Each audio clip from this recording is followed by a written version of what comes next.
मैं मुहतात हो गया। अगरचे मेरे पास शनाख्ती कार्ड पर B69 का एक ऐसा दिलचस्पी नंबर लिखा था जो मुझे भारतीय मिलिट्री इंटेलिजेंस का ख़ास आदमी साबित करते हुए मुझे बचा सकता था, लेकिन मेडिकल चेकअप एक सेकंड में मुझे मुसलमान साबित कर सकता था। मैं बज़ाहिर बड़ी बेनियाजी से चल रहा था, लेकिन हकीकत में बेहद मुहतात था। मुझे बाएं जानब एक मंदिर नज़र आया। ये एक पुराना मंदिर था जिसकी सीढ़ियों पर एक पुजारी तख्त पर बैठा माला का जाप कर रहा था। औरतें और मर्द पूजा करने जा रहे थे। मैं भी इनके साथ मंदिर में दाखिल हो गया। जनूबी हिंद के मंदिर बड़े पुरस्रार, गुटे गुटे और तंगो तरीक होते हैं। विष्णु भगवान की मूर्ति के आगे सामग्रियों में दिए जल रहे थे, घंटियां बज रही थीं, पुजारी वेदों के मंत्र पढ़ रहे थे। मैं भी एक जगह दीवार के साथ लग कर खड़ा हो गया। मेरा ख्याल था कि जो आदमी मेरा पीछा कर रहा था वो मंदिर में ज़रूर आएगा, मगर वो अंदर नहीं आया। मैंने 15 मिनट इंतज़ार किया। फिर जब बाहर निकलने लगा तो अचानक इसी लड़की पर नज़र पड़ी जिसे मैंने पहली बार चिल्ड्रन पार्क में और उसके बाद मार्केट में देखा था, और जो मेरी तरफ देखकर मुस्कुराई थी। ये लड़की माथे पर तिलक लगाए, बाल कांधों पर खुले छोड़े, हाथ में पूजा के फूल लिए विष्णु भगवान की पूजा करने मंदिर की सीढ़ियाँ चढ़ रही थी। इसकी नज़र मुझ पर पड़ी तो ज़रा ठटक सी गई। फिर खामोशी से मेरे करीब से गुजरकर मूर्ति के स्थान के पास खड़ी होगी और दिए की जोत जगाकर पूजा करने लगी। मैंने इस मौके को गनीमत जाना और जल्दी से वापस आकर मूर्ति के सामने वाली दीवार के साथ लगकर खड़ा हो गया।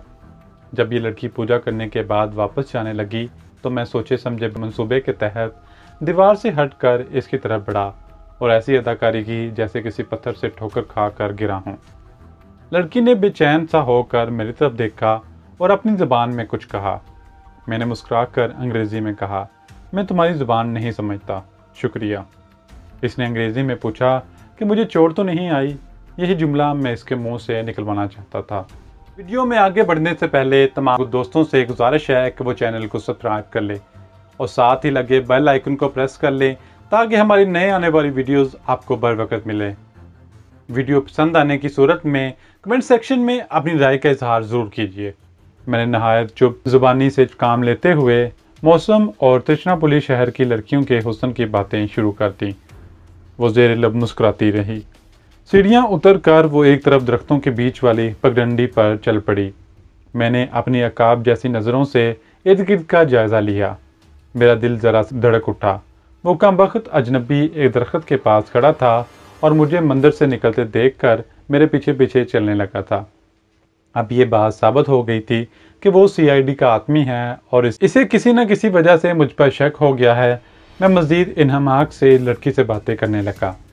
लड़की मेरी गर्मजोशी पर हैरान और कुछ परेशान भी हो रही थी। मैंने इसे बताया कि मेरा नाम राजा राम तिवाड़ी है और पंजाब में प्लास्टिक की एक फर्म का एजेंट हूँ। लड़की ने कोई जवाब न दिया। वो एक तरफ घूम गई।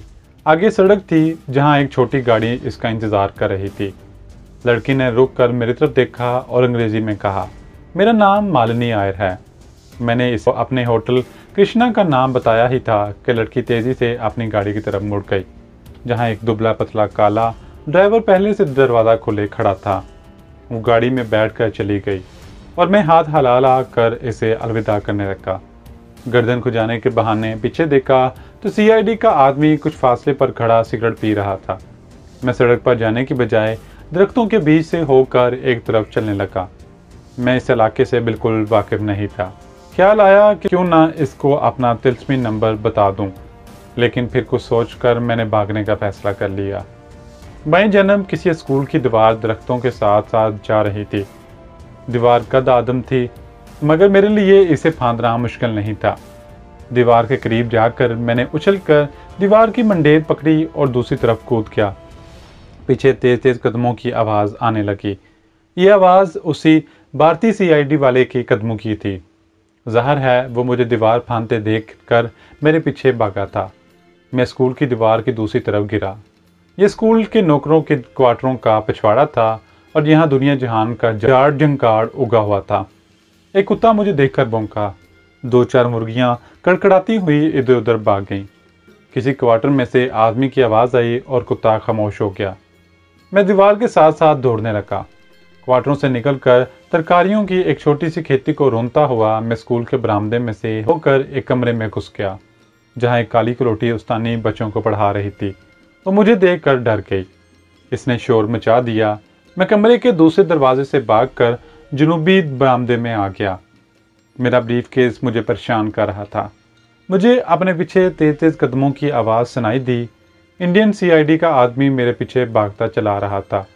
मैं स्कूल के अकबी गेट की तरफ दौड़ा।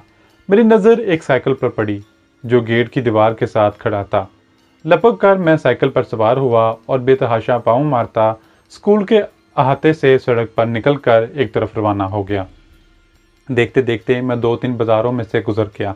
ब्रीफकेस बाएं हाथ में थामने की वजह से साइकिल का हैंडल गैर मुतवाजिन हो जाता था। फिर भी मैं इसे उड़ाए लिए जा रहा था।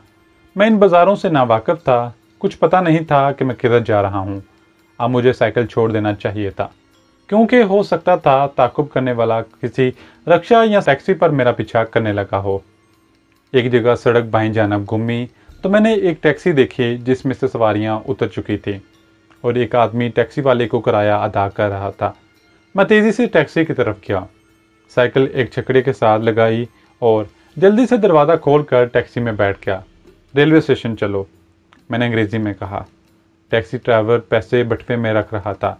मैंने जेब से 50 रुपये का नोट निकालकर उसकी तरफ बढ़ाया। जल्दी चलो रेलवे स्टेशन। नोट देखकर ड्राइवर की बातें खिल गई। इसने मीटर डाउन किया और टैक्सी स्टार्ट कर दी। मैंने गर्दन घुमाकर पीछे देखा तो इंडियन जासूस कहीं नजर ना आया। मैं इसे जल देने में कामयाब हो गया था। फिर मैंने सर नीचे कर लिया और टैक्सी वाले को तेज चलने की हदायत की। टैक्सी बड़ी सड़क पर आकर रेलवे स्टेशन की तरफ दौड़ी जा रही थी। मैंने पहली बार इत्मीनान का सांस लिया। दिन का वक्त था। त्रिचनापुली के रेलवे स्टेशन पर काफ़ी रौनक थी। टैक्सी पार्किंग में जा खड़ी हुई। मैं तेज़ी से निकलकर रेलवे स्टेशन की लॉबी में आ गया और सीधा एक टॉयलेट में घुस गया। सबसे पहले मैंने ब्रीफ केस हाथ से रखकर आईने में अपना चेहरा देखा। मेरे बाल बिखरे हुए थे। मुंह पर पानी का छींटा मारा, बालों में कंघी की और टॉयलेट से बाहर आकर जायजा लिया। वो आदमी मुझे कहीं दिखाई ना दिया।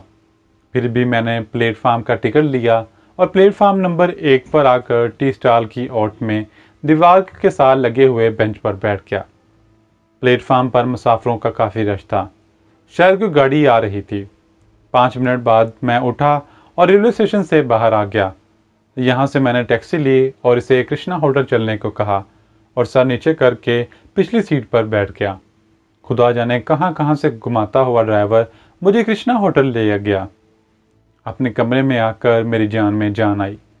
मैंने खिड़की का पर्दा ज़रा सा हटाकर नीचे सड़क पर देखा। कोई मशकूक आदमी दिखाई ना दिया। मैं पलंग पर लेट गया और आंखें बंद करके सोचने लगा कि मुमकिन है मुझे त्रिचनापुली शहर में अभी 1 महीना मज़ीद ठहरना पड़े। सारा दिन होटल में पड़े रहने से भी मैं होटल वालों की नज़रों में आ सकता था। इन दिनों ढाका फाल के बाद सारे हिंदुस्तान में ये अफवाहें आम थीं कि मशरक़ी पाकिस्तान से कई पाकिस्तानी जासूस हिंदुस्तान में दाखिल हो गए हैं। कुछ समझ में नहीं आ रहा था कि मुझे क्या करना चाहिए। मैं इस शहर को छोड़ भी नहीं सकता था। पाम आयल नारोमनीन मिशन के एजेंट मुझे किसी वक्त भी तलब कर सकते थे। मैंने वक्ती तौर पर इन परेशान कुन ख्यालात को जहन से निकाल दिया और खाना कमरे में भिजवाने के लिए सर्विस वाले को फ़ोन कर दिया और ख़ुद अखबार पढ़ने लगा। 20-1 मिनट बाद दरवाजे की घंटी बजी तो मैं चौंक पड़ा। उठकर चाबी के सुराख में से बाहर देखा। होटल का बैरा खाने का चश्त लिए खड़ा था। मैंने आहिस्ता से दरवाजे का एक पट खोल दिया। बैरा कमरे में आकर खाना लगाने लगा। यहाँ होटल के मुलाजमों को यही पता था कि मेरा नाम राजा राम तिवाड़ी है। मैं जलंधर का रहने वाला हूँ और अपनी फर्म के लिए ऑर्डर बुक करवाने त्रिचनापुली आया हूँ।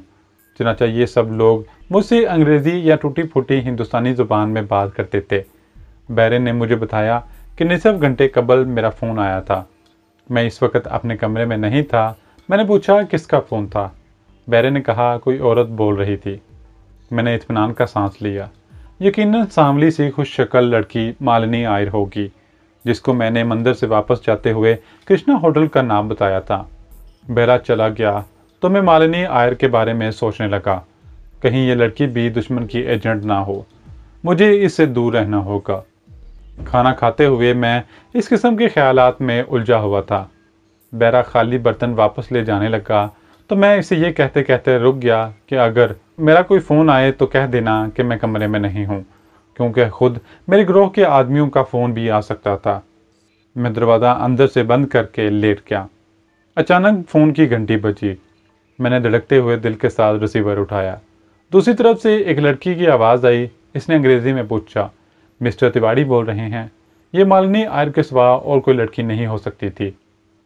त्रिचनापुरी शहर में यही एक लड़की मुझे जानती थी। मैंने आहिस्ता से कहा, मैं तिवाड़ी बोल रहा हूँ। मैंने पहले भी फ़ोन किया था, तुम नहीं थे। सुनो, मैं कंदरम मार्केट में शॉपिंग के लिए जा रही हूँ, वही मार्केट जहाँ तुमने मुझे एक दुकान से निकलते देखा था। इसी दुकान के सामने एक रेस्तरां है, मैं वहाँ मौजूद होंगी, क्या तुम आओगे? मैंने जानबूझकर सवाल किया, कौन बोल रही हो? लड़की की हल्की सी हंसी सुनाई दी। तुमने मुझे अभी तक नहीं पहचाना? मैं मालिनी बोल रही हूँ, मालिनी आयर। मैंने टेलीफोन करने और काफ़ी की दावत का शुक्रिया अदा करते हुए माजरत की और कहा, मैं आज शाम तक बेहद मसरूफ़ हूँ, कहीं नहीं जा सकता, फिर किसी रोज़ मिलूँगा। यह कहकर मैंने फ़ोन बंद कर दिया, लेकिन घंटी एक बार फिर बज उठी। मालिनी मेरे एकदम फ़ोन बंद कर देने से सख्त नाराज़ थी। तुमने मेरी तौहीन की है, अब मैं तुमसे कभी बात नहीं करूँगी। और इस बार इसने फ़ोन बंद कर दिया। चलो, यह भी अच्छा हुआ जान छुट्टी, मैंने सोचा, लेकिन ये ख्याल अब दिल को परेशान करने लगा कि अगर ये लड़की एजेंट है तो उसे मेरे होटल और कमरे का पता चल गया है, वो मुझे पकड़वा भी सकती है। फिर ख्याल आया कि आखिर मैं भी इस वक्त इंडियन मिलिट्री इंटेलिजेंस के एक बहुत बड़े सुपर ग्रोह का आदमी हूँ और मेरे शनाख्ती कार्ड पर टॉप सीक्रेट B69 का नंबर लिखा है। ये लोग मेरा कुछ नहीं बिगाड़ सकते, लेकिन वही मेडिकल चेकअप वाली बात बार बार मुझे परेशान कर देती थी, क्योंकि इंडियन मिलिट्री इंटेलिजेंस ने जिस आदमी को पाकिस्तान दुश्मन मिशन के लिए चुना था और जिसको मैंने कत्ल करके ये बेस बदला था, वो भी एक पंजाबी हिंदू था। इन हक़ाइक़ के पेश नज़र ज़रूरी था कि मैं होटल तब्दील कर दूँ। अब सवाल ये था कि अपने गैंग के आदमियों को इतला दिए बगैर मैं होटल नहीं बदल सकता था, और इनमें से अभी तक ना तो किसी का फ़ोन आया था और ना ही वो खद्दरपोश एजेंट मिलने आया था।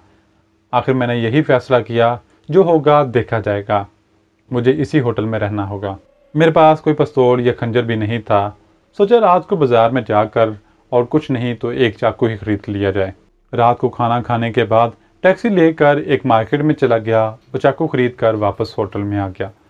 दूसरे दिन मैंने होटल वालों को ये तासुर दिया कि मुझे बुखार है और सारा दिन अपने कमरे में पड़ा रहा। पाकिस्तान दुश्मन गैंग की जानब से ना तो कोई फ़ोन आया और ना ही इनका कोई जासूस मुझसे मुलाकात करने आया। सारा दिन कमरे में पड़ा पहलू बदलता, अखबार पढ़ता और रेडियो सुनता रहा। रात भी इसी तरह पहलू बदलते गुजर गई। अगले रोज़ दोपहर के बाद सख्त बोर हो गया। जी चाहता था कि शहर की सैर को निकलूं, मगर हिफाजी तदाबीर का तकाजा यही था कि अंदर कमरे में बंद रहूं। मैं जिस होटल में ठहरा हुआ था, इसके पीछे एक कशादा पार्क के किनारे एक बहुत बड़े शॉपिंग सेंटर में एक सिनेमा भी था। यहाँ ग्रेगरी पैक की एक अंग्रेज़ी फ़िल्म चल रही थी। रात को खाना खाने के बाद दिल चाहा क्यों ना फिल्म का आखिरी शो देखा जाए। सिनेमा घर ज़्यादा दूर भी नहीं था, चनाचा 9:45 बजे कमरा बंद करके सिनेमा घर की तरफ चल पड़ा। मैं वीरान और कम रोशन रास्ते से होता हुआ सिनेमा घर की इमारत में पहुंच गया। फिल्म शुरू हो चुकी थी। मैंने टिकट लिया और हॉल में आकर बैठ गया। पर्दा सिमी पर घोड़े दौड़ रहे थे। काउबॉय ठाई ठाई गोलियां चला रहा था। इतनी तफरीह मेरे लिए काफ़ी थी। मैं फ़िल्म देखने में मगन हो गया। हॉल में ज़्यादा लोग नहीं थे। इंटरवल हुआ, मैं कैंटीन पर कॉफ़ी पीने के लिए आ गया। ये मेरी गलती थी, मुझे सिनेमा हाउस में ही रहना चाहिए था। जनूबी हिंद में चाय कम और कॉफ़ी ज़्यादा पी जाती है। कैंटीन पर कुछ दूसरे लोग भी कॉफ़ी वगैरह पी रहे थे।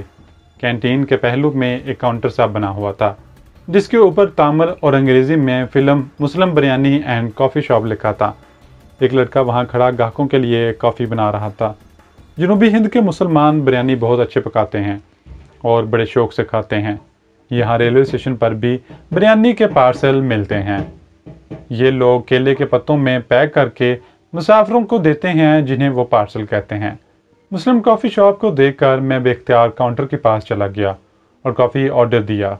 और काउंटर पर कोहनी टिकाकर एक तरफ घूम कर देखा तो मेरे जिस्म में खून जैसे जम सा गया। वही कमबख्त सीक्रेट सर्विस का आदमी कोने में खड़ा किसी से बातें कर रहा था। उसने भी मुझे देख लिया था। मैंने जल्दी से रुख मोड़ लिया और कॉफ़ी की प्याली थाम कर चुस्कियाँ लेने लगा, लेकिन अब कॉफ़ी मेरे लिए जहर हो गई थी। मेरा जहन तेजी से काम कर रहा था कि इतने में किसी ने मेरे कंधे पर हाथ रख दिया और पंजाबी ज़ुबान में आस्ते से कहा, मुसलमाना दी कॉफ़ी बड़ी चंगी हुंदी है।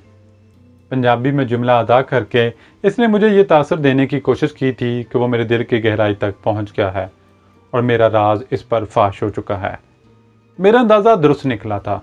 वो भारतीय पंजाब पुलिस या फौज का आदमी था। मैंने अपने हवास को कतन मुंतशर ना होने दिया। इस वक्त मेरी कमांडो ट्रेनिंग मेरे काम आ रही थी, जिसने मेरे एहसासात को फुलादी बना दिया था। मैंने भी पंजाबी में मुस्कुराकर जवाब दिया, हाँ जी, हमें अमृतसर में इस किस्म की कॉफ़ी नहीं मिलती। इसके होंठों पर मानी खेज मुस्कुराहट उभरी। इसकी चमकीली निगाहें मेरे दिल में उतरी जा रही थी। मेरा कंधा दबा कर बोला, पाकिस्तान में भी ऐसी कॉफ़ी नहीं मिलती होगी। मैं बिल्कुल अनजान बन गया और कहा, मैं सिर्फ एक बार ही पाकिस्तान गया हूँ जी, मुझे मालूम नहीं। इसने दूसरा हाथ जेब में डाला और पिस्तौल निकाल कर अपने हाथ में थाम लिया। मिस्टर, तुम बाजी हार चुके हो। मैं तुम्हारी तलाश में सुबह से घूम रहा था। बाहर मेरी जीप खड़ी है, चुपके से मेरे आगे आगे चलकर इसमें बैठ जाओ। बाकी बातें पुलिस स्टेशन पर होंगी। खबरदार भागने की कोशिश की तो मेरे पिस्तौल की गोली तुम्हारी रीढ़ की हड्डी तोड़ चुकी होगी। मैंने बड़े इत्मीनान से मुस्कुराते हुए कहा, आपको गलतफहमी हुई है। मैं पाकिस्तानी जासूस नहीं हूँ, अमृतसर का रहने वाला हिंदू हूँ। प्लास्टिक मसनूआत की कंपनी का एजेंट हूँ और यहाँ अपने माल का ऑर्डर बुक करवाने के लिए आया हूँ।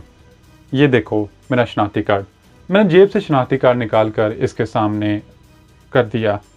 इसने कार्ड पर B69 का लिखा हुआ देखा। एक लम्हे के लिए वो ठिठक सा गया, मगर इस कमबख्त को मेरे मुसलमान और पाकिस्तान जासूस होने का यकीन हो चुका था। फ़ौरन ही पिस्तौल की नाली थोड़ी सी और आगे करके बोला, इसका मतलब है कि तुमने अपना जाल बहुत दूर तक फैला रखा है। अब तो तुम्हारी गिरफ्तारी ज़रूर होगी।